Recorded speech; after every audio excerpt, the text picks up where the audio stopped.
Hello Toronto. This week we're going to talk about an underdog of the steak world, the sirloin tip. Now most of you are familiar with the cut called sirloin. Everybody thinks it's something great. Sirloin actually refers to a group of muscles on the animal. So there's a plethora of different cuts you can get out of that. Whether it be the top sirloin that we're used to, the picanha steak, the baseball steak, the tri-tip, or what we're going to talk about today, which is the sirloin tip.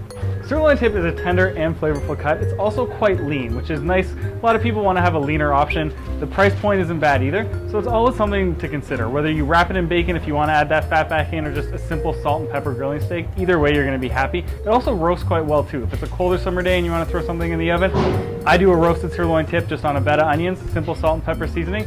Sear it, throw it in the oven, and you're good to go. So today we're just going to simply clean up the sirloin tip muscle, and I'll cut a couple of steaks off it too, so you know what I'm talking about when I go on and on about this cut.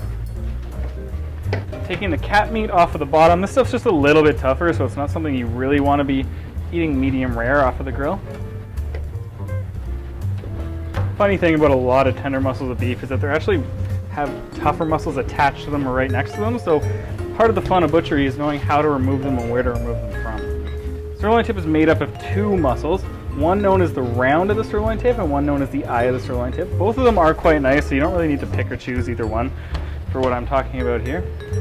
So once I've split the two, all I'm doing here is taking off some of this heavier fat and silver skin, the stuff that you won't be able to chew through, cleaning all of that off of both sides.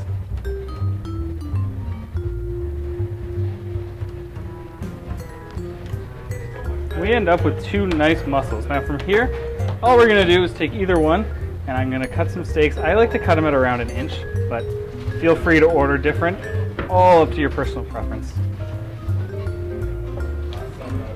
There you go. These guys are ready to grill. Just a little bit of salt and pepper, as I said.